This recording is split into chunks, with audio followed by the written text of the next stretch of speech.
Welcome back, everybody, to the Marketing Rules podcast. It's my absolute pleasure to have Samantha Renke on the on today. Samantha, we have been trying to get this kind of in the diary for months, I believe. I've been shocking. I've been so bad. Well, no, I think it's I mean, I think it's 90% you, 10% me. In all honesty, Okay. I think so. Thanks for that. Thanks for that. Yeah, but you're the one who's incredibly busy, right? So I've got your kind of LinkedIn profile, and you're kind of presenter, actor, author, campaigner, consultant.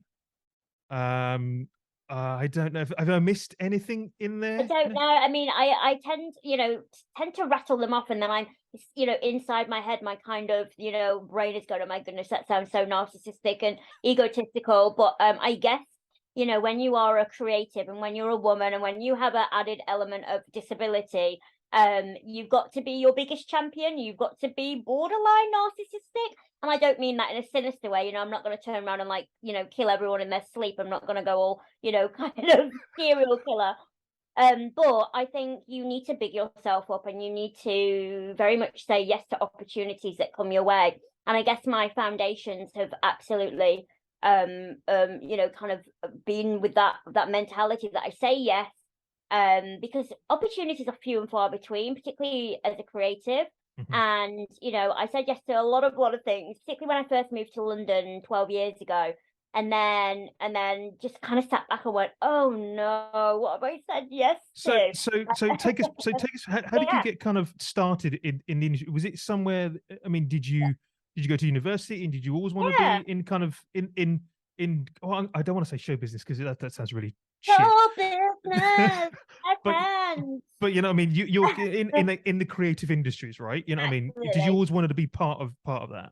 Yes, so I think I've always had quite an innate sense of self. So I was always one of those children who you adults probably didn't really like and found annoying. Those really jazz hand kids, like, hi, I'm Samantha. I would, if I would have been born in America, I would probably be an Oscar-winning actress by now.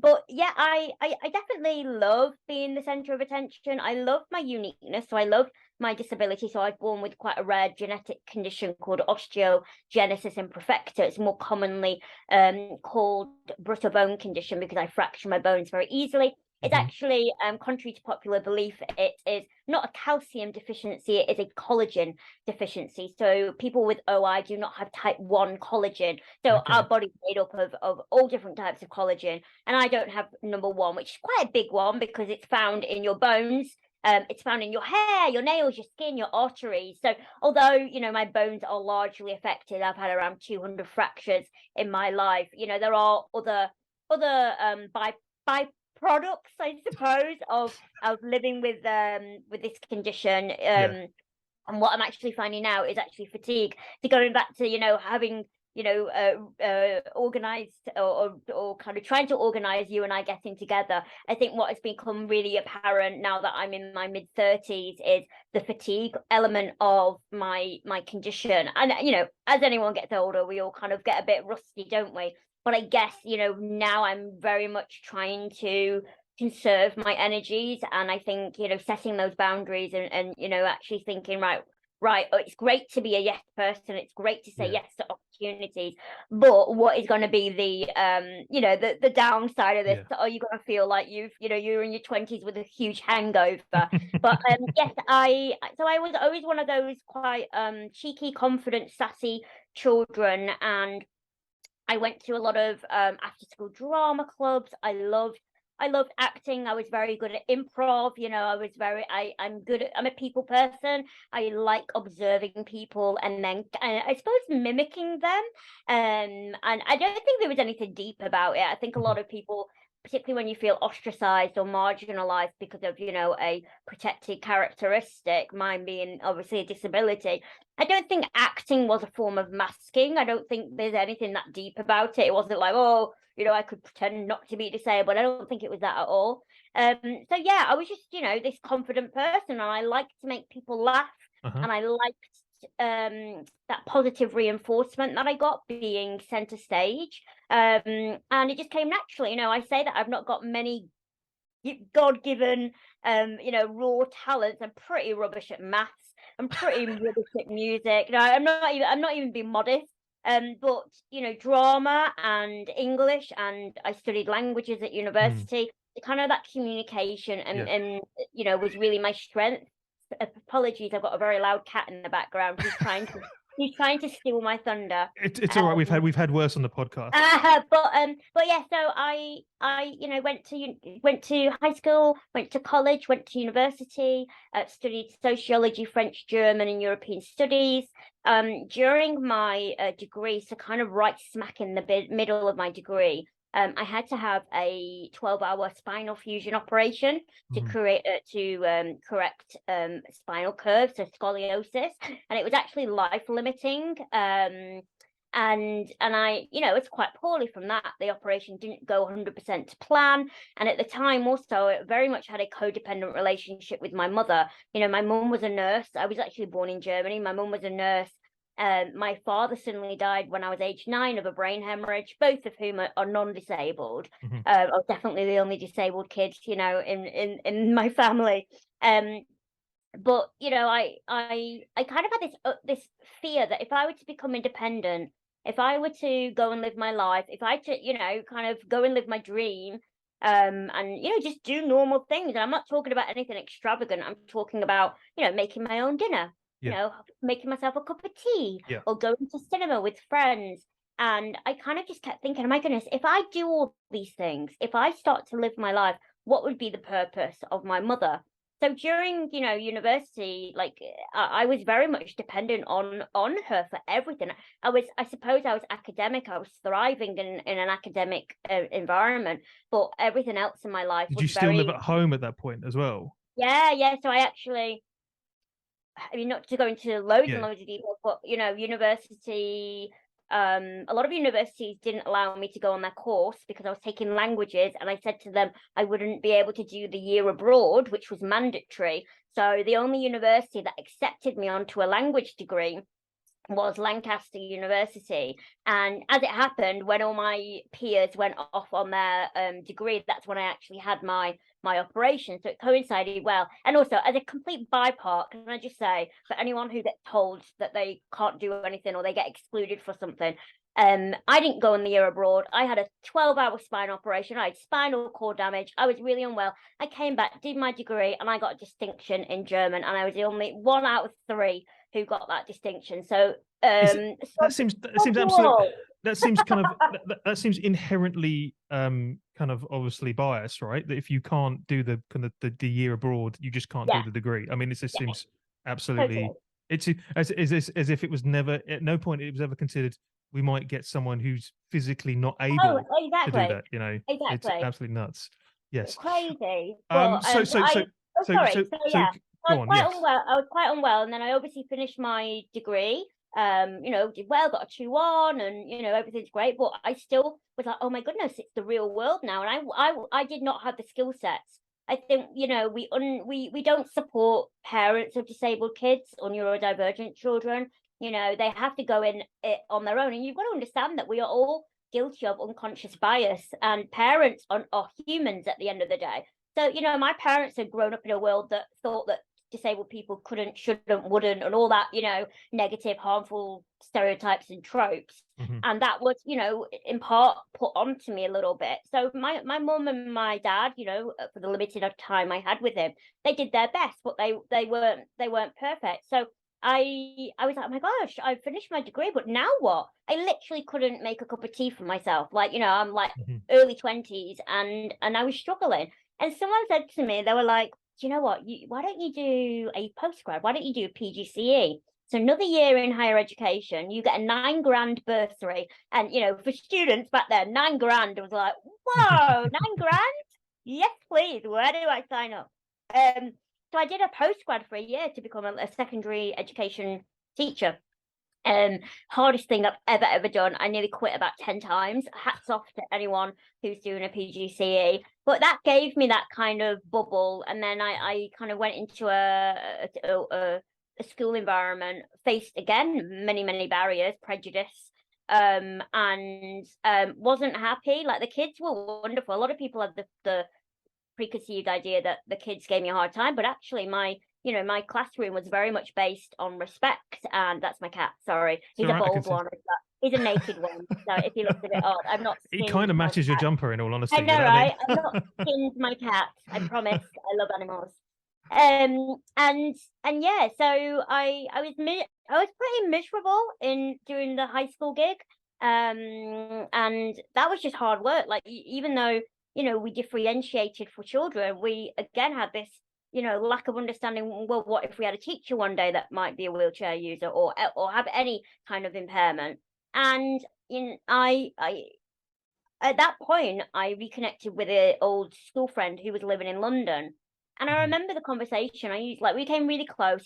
He came home one Christmas and we kind of rekindled that, when we were 14 years old, getting drunk on cider at the park kind of thing. And I kept saying, wow, I'm so jealous you live in London and, I'd love to do that. He's like, well, come and visit. And I was like, no. And I remember getting really angry at him because I thought, how dare you be so flippant? Because there were so many disabling barriers that I had to think about. For example, as a wheelchair user, if I were to get on a train, there's only 2 spaces on a train that you can have it for a wheelchair.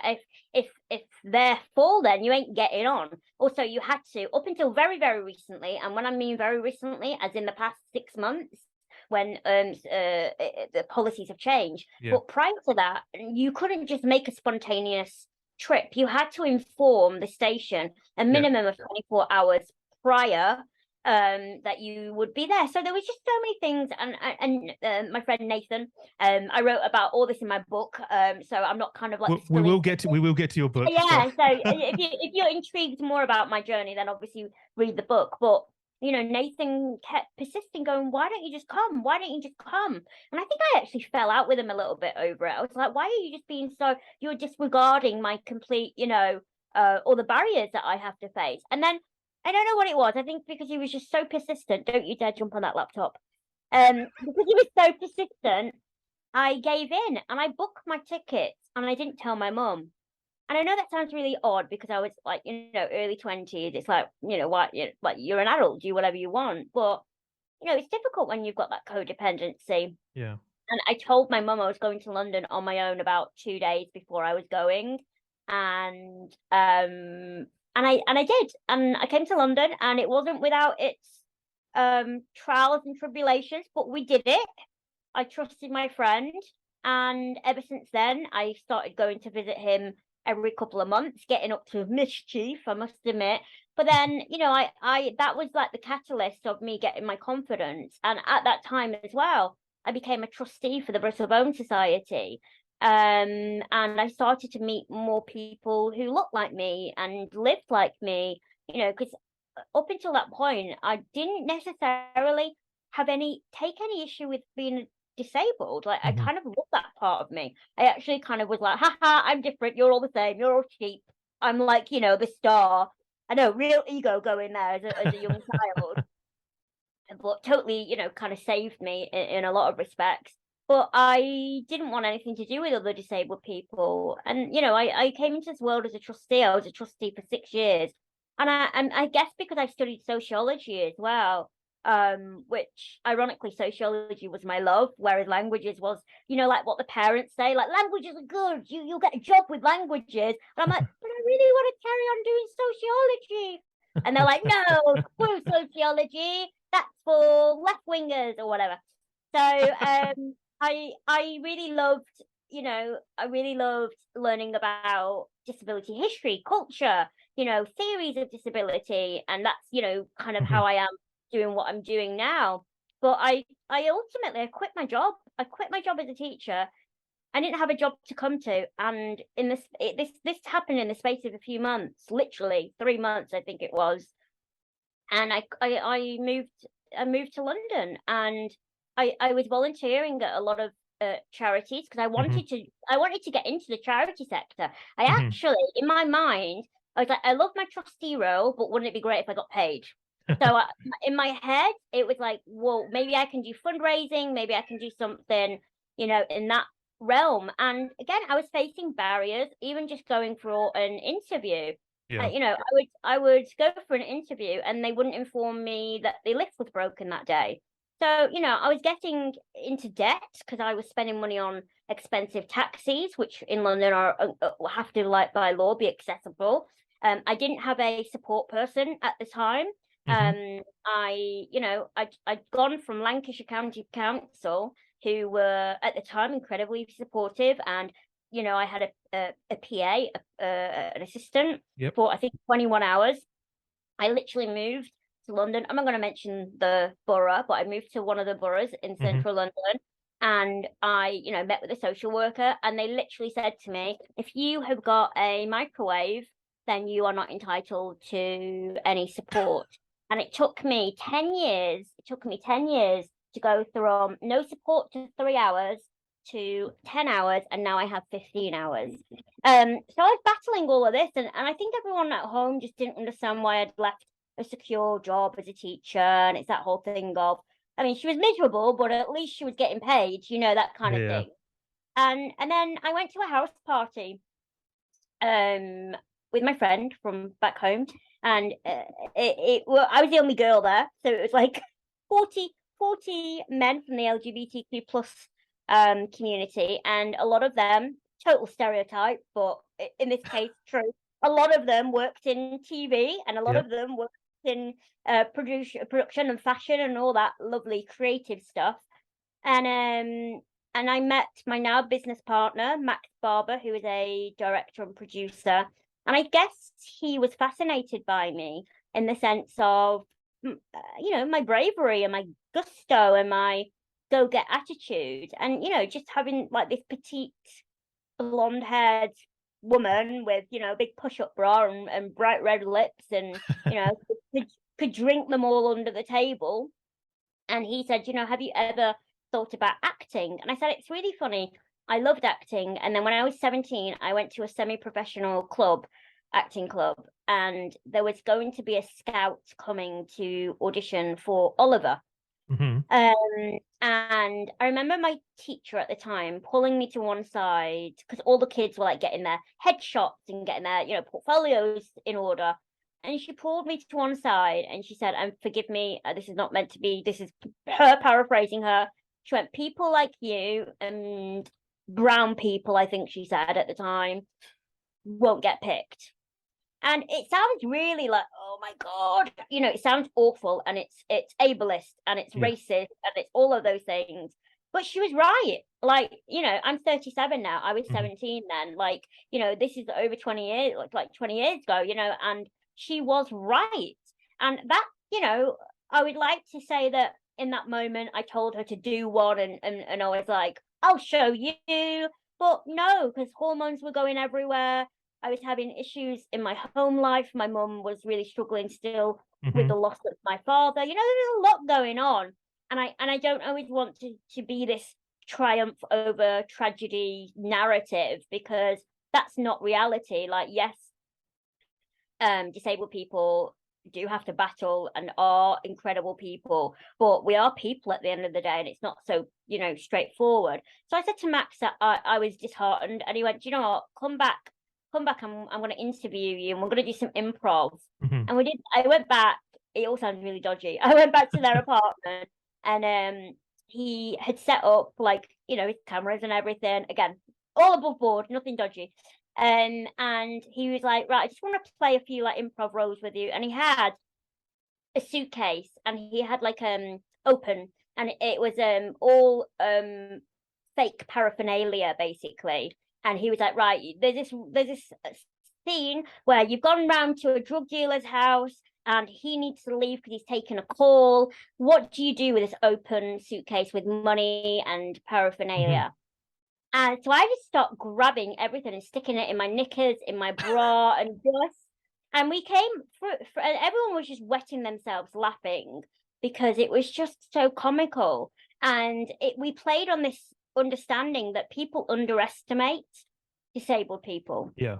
People underestimate us. And, you know, we are seen as inspiration, you know, Paralympians. We're either a drain on society or we are these, or we are these, you know, kind of inspirational roles. And we kind of developed that character. We were like, well, what if people underestimated you so much? What does that have on your psyche? What does that do to your sense of self? But also, can't we do like a comedy of this? Because it's like, well, who's the fool? Who's the fool? And this is, the people who are ignorant, the joke is on them because they underestimated. So with that, we did an indie film called Little Devil. And that indie film turned into a feature film. We submitted it to festivals. I won Best Actress at the LA Diversity Film Festival. The film won Best Film of the Year for the arts. And as they say in showbiz, the rest is history. And I got an agent. But I also still did a lot of work for charities. And through my charity work, that's how I actually got my my media training, because I had all these charities going, hey, we need a lived experience. Can you go on Sky News in the morning and talk about X, Y, and Z? Yeah. And through that, I developed, not only a name, but my confidence, but also those media skills that I hadn't, had formally given to me. So that was a really, really, really long-winded. No. I mean, that's their story, right? And that is, and it's worth kind of understanding that about you before we kind of even move on to anything else. But people will know you from those media from those presenting gigs, right? Because I've seen you on the Sunday morning programs. I think my first time I ever saw you was on, obviously, was the Maltesers advert. Which I think is probably where maybe a lot of people will go, I've seen her. She was on that Maltesers advert, right? I think, mate, hopefully. How did that kind of come about? Was that just kind of, because surely there's a story behind that, because the brand must have decided that they're going to go down the route of kind of trying to be more inclusive, right? Absolutely. So most, again, misinformed people, most people think that like a scouting agent just grabbed me off the street and went, you're in a wheelchair, you'll do. No. I had an agent, I had several auditions, I did my dues. But basically, the advertisement company, Channel 4 was hosting the Paralympics of 2012 and then 2016. So the 2012 one was where things changed, and I think we recognized the strength of the disability community and also the strength of the Purple Pound. The 2012 Paralympics, which was ironic because that's when I moved to London, was incredible, and it actually surpassed the Olympics. In its success and its kind of watchability. So there was this real drive for the one in 2016 to really highlight how wonderful disabled neurodivergent individuals are. And Channel 4 had, I think it was like 1 million or 2 million sponsor for any brand that would submit as a competition to them an idea for some advertisement. I always want to say commercials, but we're not in America. Advertisement that would open up and be played throughout the Paralympics. And the agency, the advertising agency that own Mars, they won. But it was really funny because before I even went for the audition and everything, about I would say 6 months prior, I was actually part of a round table discussion to talk about, to ensure that it was our voices that would be presented during the pitches. So even that was amazing, because that was a paid opportunity. I'm all for paying disabled talent, right? So even that was great. That was like a turning point of, wow, I'm sat on a table with a variety of disabled content like creators, many of whom I kind of knew and still know now, and we were being asked about our opinion. So that was in itself really, like groundbreaking. It was still, a lot of this was like, okay, well, we're going to get disabled people involved, but we're not actually going to involve them properly. We're just going to, be very tokenistic. And then, like I said, 6 months later, I eventually got an audition for it. And it was great because it was my first big paid job, and it was my first national job, if you will. It was scary, and I was so proud of myself. And it was really interesting because looking back, I thought it was amazing, and I thought it was groundbreaking. I think what saddens me on a personal note, I got horribly trolled and attacked afterwards. So much so that for a few months after, it really impacted my mental well-being and also my desire to be on TV again. Yeah. I was so petrified of what these ignorant people would say. But also, you know, you say that, oh, everyone remembers you from the Malteser advert, and obviously that's incredibly flattering. It was great. Like, I remember the actual script was very different to the script that you all know and love. And I'm totally gonna take this. Like, towards the end of the day, the director just went, oh, just improv, and I'm the queen of improv. So the whole, like, you know, getting off with the best man and all that was all me, you know. So it was like definitely my character coming through. But we haven't really seen anything as groundbreaking ever since. Like, yes, we see diversity. Yes, we see companies clearly, whether it's in a tokenistic way or whether it is a really thought out process. We do see more people like myself on our screens, but actually, it statistically it's still under proportionate to our community, and it's sad because I don't do as much acting anymore, and one of the reasons was because I got kind of sick and tired for the industry to actually tell me my worth and tell me how. Were you getting typecast or anything? Were you getting typecast? I think right at the beginning, yes, I think there was typecast, but just even, you know, there was a little bit of, whenever we talk about diversity, there's always a little bit of fear around it, and you know, living with that whole thing of, am I a box ticking exercise? Am I here because you want me here? It's not necessarily good for the soul. And again, you know, the opportunities to the abled or enabled eye, so that would be someone who's not disabled, it may appear that things have absolutely changed, and what you complaining about, I see loads of people like you on the telly, you know, I get these kind of microaggressions thrown at me all the time. But actually, you know, in real terms, there's really not that much opportunity. And what happens is, unfortunately, a lot of our community, we get kind of pitted off against one another, and there harbors quite a lot of resentment and jealousy. And you know, I'm not saying that this is exclusive to the disability community. I think acting's kind of tough anyway.